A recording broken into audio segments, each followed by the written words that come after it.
Interurban Era here over at the workbench, showing off all the things I got from Amherst 2026. One thing I didn't get, but I would love to highlight here, is this wonderful bag made by my friend. Link down in the description. Now let's get in here and see what I got. I got a Home Shops 1932 ARA, or no, this is a USA rebuilt steel boxcar in the Virginian and Ohio.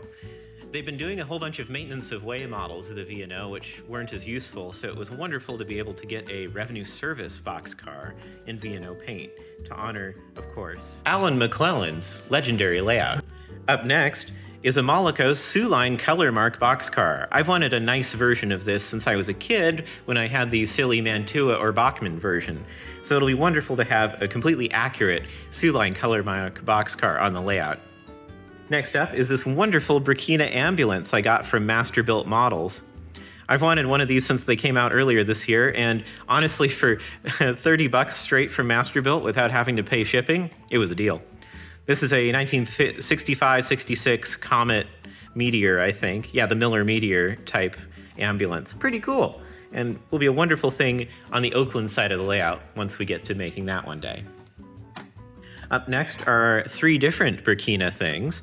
Also from Masterbuilt is this wonderful Dodge, what is this? A CT900 day cab and trailer. And from another 187 scale Vehicle Club deal, I got a Volvo Amazon panel van for $5 and a lovely Burkina Lamborghini Miura for $5. Almost impossible to ignore. Despite it being a little exotic for the Alta, it's always nice to have some good examples of Gandini's remarkable design. But check out this truck before I go on to the next thing. Just drink in the detail of this wonderful Burkina model. I am so impressed with all the modern trucks that they've been producing, and it's really neat to see a rarer offering like this Dodge out there amongst the beautiful Peterbilt Freightliners and Kenworths they've been producing recently.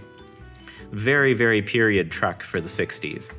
And they also produce this wonderful generic 45 or 40 foot trailer, which will become an Alta trailer. All right, let's go on to the next thing. This is a piece of the New England, Berkshire, and Western. This is one of the mini buildings that were scratch built for the layout. And tragically, when all the deals fell through to save this layout, they parted it out, which was an absolute tragedy.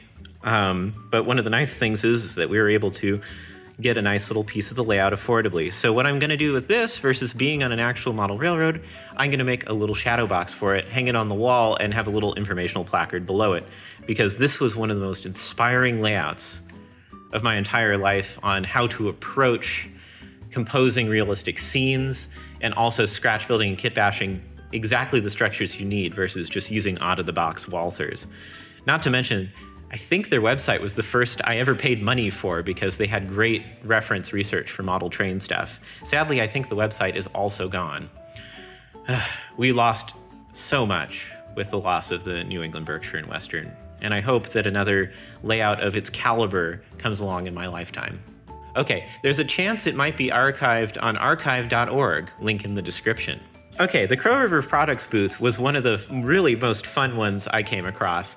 It had so many excellent metal castings of a wide variety of things, like marine details, machine shop details, architectural details, windows. Really, really neat and underrated business. And so I got some ore boats. I got this wonderful drill press that runs off of a leather belt. I got this wonderful old, I think it's a Monarch lathe that also runs off of a leather belt from the roof. And I also got a larger boat, which is in here somewhere. Here it is. Oh, no. I also got a wonderful clamshell bucket kit for one of my Erie cranes, which I can't wait to build so we can dredge the harbor on the Alta there. And then, let's see, where is it? Ah, here it is. A large workboat, and these were really common in Empalme and Guaymas, so it'll be nice to paint it up in neat period correct Mexican colors and have that on the shoreline, maybe in front of the shrimp restaurant. So all these were pretty affordable. You can see the boat was like $5, the lathe $8. You're not going to waste too much money buying these things. And the quality of the castings are just incredible. Highly, highly recommend them. Okay, let's see what's next. Also from the New England Berkshire and Western, I got this little pickup truck. I ended up paying $5 for it since I only had 10 physical dollars on me at the time during the train show. And they're like, sure, kid. So I got this wonderful truck, which will adorn the layout. I believe it's a 1948 to 50 GMC or Chevy truck. Okay, so this is an interesting piece of history. This is a nameplate from the Mexica. So this is a Swiss-built, yeah, you heard that right, boat tail, lightweight observation car ordered by the Nacionales de Mexico after the war. And it was extremely unique. This is the original nameplate for the car. It was later renamed Club de Mexica. This made it to some random collector at the Amherst show, and I was so thrilled to see it because I imagine that the Mexican stuff isn't as appreciated in Massachusetts as it would be in California. So yeah, it was wonderful. It made the guy a nice deal, and now this will adorn the wall next to all of my other historical real artifacts and some forthcoming real historical Alta artifacts that I'll make in one-to-one similar to this. This is a really interesting plate. So this is machined aluminum, and then all of the lettering here has been carefully milled, and let's see if I can glint it so you can see what I'm talking about. Yeah, you can see here that it's been etched in so the paint sticks on longer and stronger than if it was just a plate, which is some really, really nice detail. So that was a fun get. And finally, the most adorable thing that I think I've ever purchased at any train show. This was from the Connecticut Trolley Museum, which is down the street from the train show, but closed during the wintertime. This is a lovely open-air streetcar made by MTS, and brass importer, I think from the 70s or 80s. But this thing has an interesting party piece, which I will try and show off to you guys. So if you look inside the car, you'll see these seats, and they're all walkover seats, and if you poke them, the backs of the seats flip over for the direction of travel, which is really cool. I want to try and preserve this as I paint the car itself for service on the Ferrocarril Urbanos de Aurora here on the Alta. And so I'll do a whole series on painting this carefully and making sure this runs. One of the reasons why I bought it, though, was because the previous owner, a member of the museum, had repowered it with a modern drivetrain. So I'm really keen on seeing both how well it runs with the modern drivetrain and seeing if I can stick DCC in it. But this thing is stunning. And if you are a fan of like Mr. Rogers, it sure looks familiar, doesn't it? But yeah, this is just an incredible model. They even modeled like for instance, the board texture on the running boards. It has the full control stand.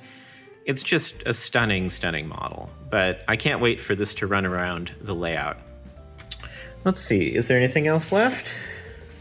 Now there is one more thing. I bought this for a client. This is a wonderful California prototype model. This is previously by Sugar Pine Models and now made by the Conowingo Model Company, which has been acquiring some of the laser kit manufacturers. This is a California water tank. I never thought I'd see a kit of this. This is very cool. And so they were very commonly around California. You would see them in this covered or semi-covered configuration fairly often, like Mendocino has a number of them. Or you can model it without the roof, which was the more common version, in which it was just the tank and tank house. But if you're modeling California, even in urban environments, I would recommend getting at least one of these to have in a backyard or more. Because like there's one in my neighborhood in Oakland, for instance, down the street. Like, yeah, they're all over the place. So highly, highly recommend this kit. I'll build it in probably a future video because I'm very excited to see how it comes together. For the show, this arrived while I was gone. I had ordered this. This is one of those handy tools that you think you should buy because it'll serve you well over the years. So I needed an extra long pair of these parallel jaw needle nose pliers. So most needle nose pliers work like your fingers. You know, they open and the jaws widen like this. This is a parallel jaw. So as you open, they stay together like that, which is really cool. And I'll show you what that looks like here. Apparently, these are used in the luthier and music industry things on brass instruments, for tuning brass instruments. And I got this for about, I think, 35 or 40 bucks. Oh, I see, it has a set screw. So check this out. So you open the set screw to a specific width, and then the jaws open, and you can open and close it, which is pretty cool. So check them out. All right, those are all the treasures from Amherst 2026. Let me know which ones were your favorite, and let me know in the comments what you got from Amherst 2026. This has been Interurban Era. Have a great one. Don't forget to visit the Patreon, and please subscribe if you haven't already. Thanks again. Until next time.